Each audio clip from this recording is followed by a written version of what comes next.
도쿄입니다. 오늘은 요즘 일본에서 진검승부를 벌이고 있는 3명의 여성에 대해 이야기해보려고 합니다. 일본은 선진국이지만 성 역할에 있어서는 여전히 격차가 큰 나라입니다. 특히 정치로 가면 더 그렇습니다.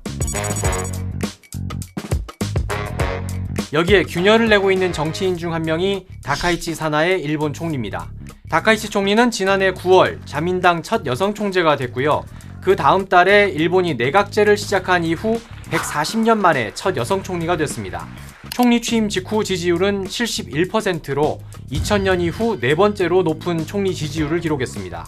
취임 기자회견에서 다카이치가 쓴 볼펜이 불티나게 팔리고 출근할 때 들었던 핸드백도 동이 났습니다. 한국에도 우호적인 태도로 접근하면서 강성 보수 이미지를 불식시켰습니다.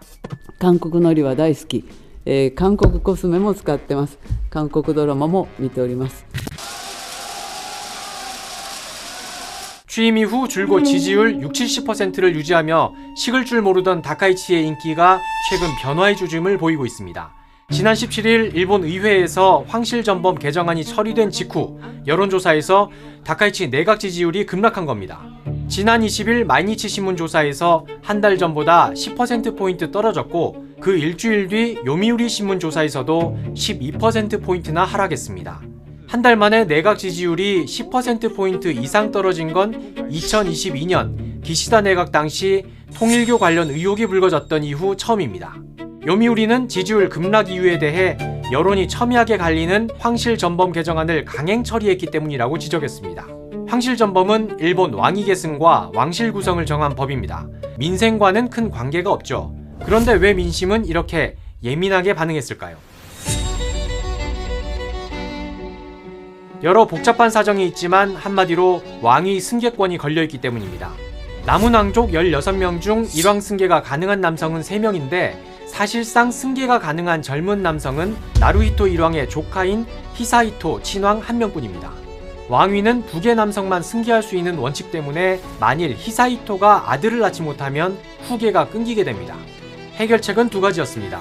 나루히토 일왕의 외동딸인 아이코 공주 등 여성도 왕이 될 수 있게 하거나 2차 대전 직후 왕실 축소로 배제된 옛 왕족 중 남성을 양자로 들이는 겁니다. 여론은 여성도 왕이 될 수 있게 하자였지만 정부 여당은 옛 왕족 남성 입양을 택했습니다. 소탈한 이미지로 인기가 많은 아이코 공주에게 승계권을 주는 대신 나루히토 일왕의 36촌에서 38촌, 그러니까 사실 생판 남이나 마찬가지인 남성을 양자로 들여서 기필코 남자 왕을 세워야겠다고 한 정부 여당에 국민들은 분노했습니다. 여성 일왕에 대한 지지는 73%에서 85%로 한 달 만에 10%포인트 이상 올랐습니다. 내각 지지율이 내려간 딱 그만큼 여성 일왕에 대한 찬성 여론이 올라간 겁니다. 특히 국민들이 더 분노한 건 이번 강행 처리에 아소다로 전 총리 입김이 작용했다는 의혹이 불거졌기 때문입니다.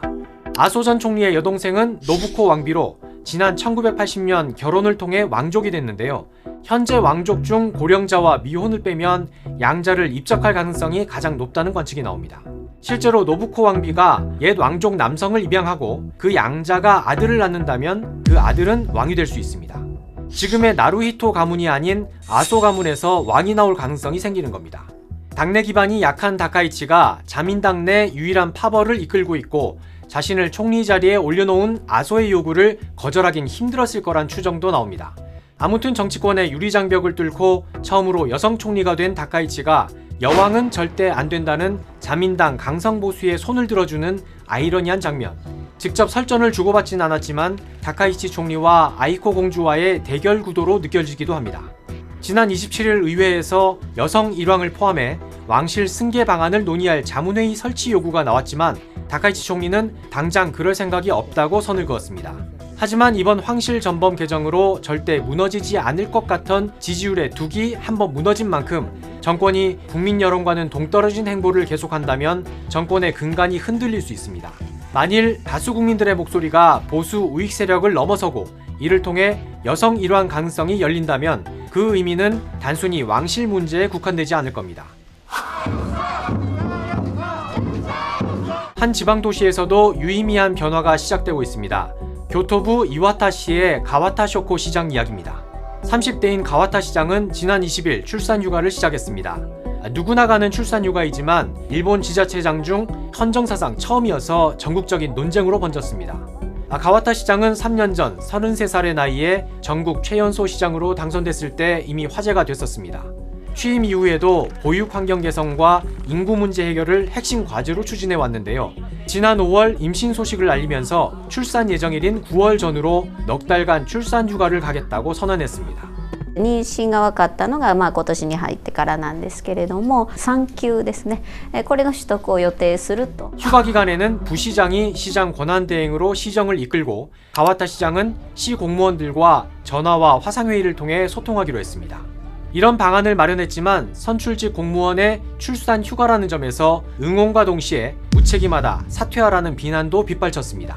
그러나 가와타 시장의 생각은 명확했습니다. 만일 리더십을 가진 직위라고 해서 출산 휴가를 금지한다면 임신 가능성이 있는 연령대 여성을 고위직에서 배제하자는 거나 마찬가지라는 겁니다.